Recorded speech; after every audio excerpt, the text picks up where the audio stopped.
نحمده ونصلي على رسوله الكريم اما بعد فاعوذ باللہ من الشیطان الرجیم بسم اللہ الرحمن الرحیم۔ حضور اکرم صلی اللہ علیہ وسلم کا ارشاد ہے کہ 3 آدمیوں کی دعا کبھی رد نہیں ہوتی، ایک روزے دار کی افطار کے وقت،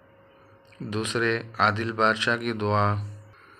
اور تیسرے مظلوم کی دعا۔ جو اللہ تبارک و تعالی آسمانوں سے مظلوم کی دعا کو اوپر اٹھا لیتے ہیں اور آسمان کے دروازے اس کے لیے کھول دیے جاتے ہیں، اور ارشاد ہوتا ہے کہ میں تیری ضرور مدد کروں گا، گو کسی مصلحت کی وجہ سے تاخیر کیوں نہ ہو یا کسی مصلحت کی وجہ سے دیر ہو جائے۔ لیکن کیا ہے کہ اللہ تبارک و تعالی ان 3 شخصوں کی دعا ضرور قبول فرماتے ہیں، روزے دار کی افطار کے وقت، اور عادل بادشاہ کی دعا، اور تیسرا مظلوم کی دعا جس کو اللہ تبارک و تعالی خصوصیت کے ساتھ آسمانوں سے اوپر اٹھا لیتے ہیں۔ روزے دار کی افطار کے وقت دعا قبول ہوتی ہے، لیکن انسان اس وقت کھانے پینے کی طرف مشغول ہوتا ہے کہ سارا دن جو انسان بھوکا رہتا ہے، تو اب یہ کہ شام کو اللہ تبارک و تعالی نے افطار کا جو وقت رکھا ہے، اس وقت انسان دسترخوان پر بیٹھ کر اور چیزوں کو بھول جاتا ہے، صرف ایک کھانے پینے کی طرف انسان کی کیا کہ ایک توجہ مرکوز ہوتی ہے کہ انسان کھانے پینے کی طرف جو ہے وہ لپک جاتا ہے کہ کسی طریقے سے جلد افطار کا ٹائم ہو اور یہ کہ روزہ افطار کیا جائے۔ لیکن مسلمانوں کو یہ چیز یاد رکھنی چاہیے، اللہ تبارک و تعالی نے یہ جو فرمایا کہ روزے دار کی افطار کے وقت دعا قبول ہوتی ہے، اللہ تبارک و تعالی نے بتلا دیا، اور مسلمانوں کو بھی اس چیز کا زیادہ سے زیادہ کیا ہے کہ اہتمام کرنا چاہیے کہ افطار سے کچھ دیر پہلے انسان اپنے لیے بھی، اپنے عزیز و اقارب، دوست احباب، رشتہ دار وغیرہ، غرض جتنی بھی امت مسلمہ ہیں ان سب کے لیے دعا کا اہتمام کرے، کہ جب دوسروں کے لیے دعا کا اہتمام کرے گا تو اللہ تبارک و تعالیٰ اس انسان کے بعد بھی ایسے لوگ پیدا کرے گا کہ اس کی زندگی ہی میں یا تو پیدا کر دے اللہ تبارک و تعالیٰ ایسے لوگ کہ جو اس کے جانے کے بعد اس دنیا سے کہ اس انسان کے لیے بھی دعائے خیر کرتے رہیں۔ تو یہ اللہ تبارک و تعالیٰ کے انعام ہیں، مسلمانوں پر نوازشات ہیں، اور مظلوم کے لیے اللہ تبارک و تعالیٰ کی جو خاص رحمت ہے کہ مظلوم کی دعا کو اللہ تبارک و تعالیٰ آسمانوں سے بھی اوپر اٹھا لیتے ہیں۔ اب یہ کہ مظلوم کی دعا کی کتنی زیادہ اہمیت ہے کہ اللہ تبارک و تعالیٰ اس کو آسمانوں سے بھی اوپر اٹھا لیتے ہیں۔ کیا کہ دعا کے اندر اللہ تبارک و تعالیٰ نے بہت اثر اور تاثیر رکھی ہے کہ انسان کے بڑے بڑے کام جو ہیں اللہ تبارک و تعالیٰ دعا کے ذریعے حل فرما دیتے ہیں، بشرط یہ کہ انسان اللہ تبارک و تعالیٰ سے راز و نیاز کرنے والا ہو، مانگنے والا ہو، اور یہ کہ اللہ تبارک و تعالیٰ کی ذات جو ہے وہ دینے والی ہے، غفور الرحیم ذات ہے۔ اللہ تبارک و تعالیٰ انسان کو یہ کہ دے کر حساب نہیں لیتی کہ میں نے تمہیں یہ چیزیں دی ہیں ان کا حساب دو۔ انسان مانگنے والا ہو اللہ تبارک و تعالیٰ سے، چھوٹی سے چھوٹی چیز بھی ہو، یہ کہ انسان کو ہچکچاہٹ یا کسی بھی قسم کی کوئی شرم و حیا نہ ہو کہ اللہ تبارک و تعالیٰ سے ہم یہ چھوٹی سے چھوٹی چیز بھی مانگ رہے ہیں۔ اللہ تبارک و تعالیٰ سے انسان مانگے، اور یہ کہ اللہ تبارک و تعالیٰ کی ذات جو ہے وہ دینے والی ہے، اپنے بندوں کو زیادہ سے زیادہ عطا کرنے والی ہے۔ در منصور میں حضرت عائشہ رضی اللہ تعالی عنہ سے نقل کیا ہے کہ جب رمضان المبارک کا مہینہ آتا تھا تو آپ صلی اللہ علیہ وسلم کا رنگ جو ہے، چہرے کا رنگ وہ بدل جاتا تھا، رنگ بدل جاتا تھا، اور نماز میں اضافہ ہو جاتا تھا، اور دعا میں عاجزی فرماتے تھے، اور خوف غالب ہو جاتا تھا۔ اور دوسری روایت میں حضرت عائشہ رضی اللہ تعالی عنہ فرماتی ہیں آپ صلی اللہ علیہ وسلم کے بارے میں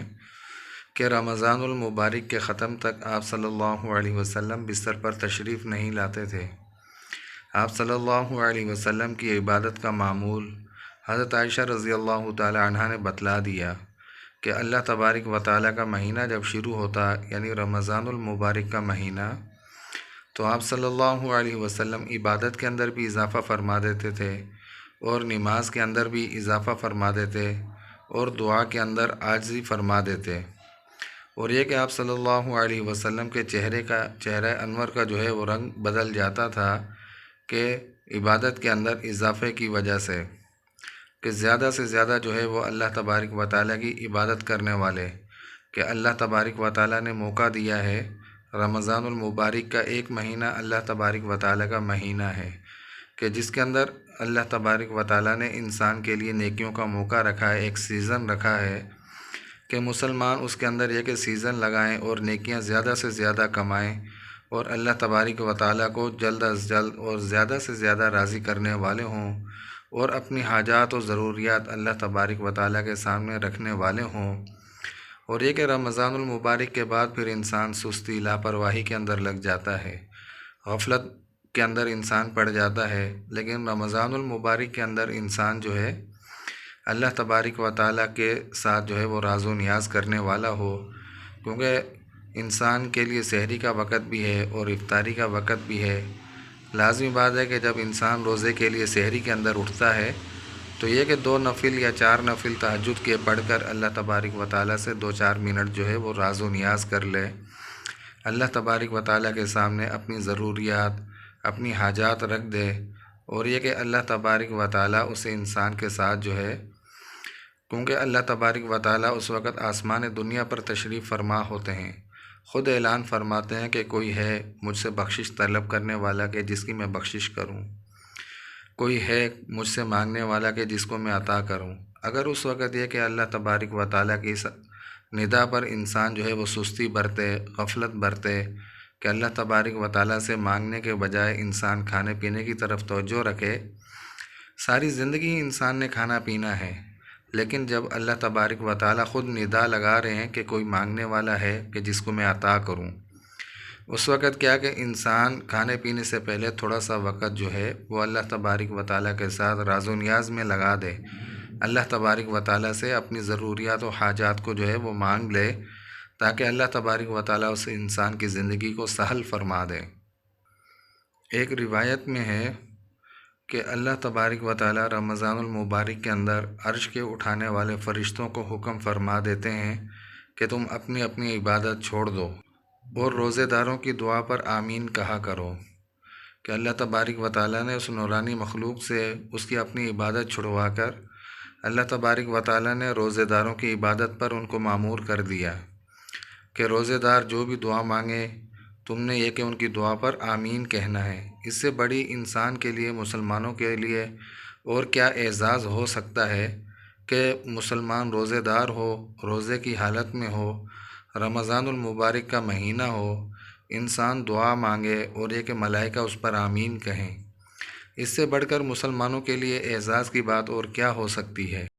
اور بہت سی روایات سے رمضان کے اندر کی جو دعائیں ہیں ان کے قبول ہونے کا خصوصیت کے ساتھ معلوم ہوتا ہے، اور یہ بے تردد بات ہے کہ جب اللہ تبارک و تعالیٰ کا وعدہ ہے دعا کو قبول کرنے کا، اور سچے رسول صلی اللہ علیہ وسلم کا نقل کیا ہوا ہے، تو دعا کے قبول ہونے میں پھر کیا تردد ہے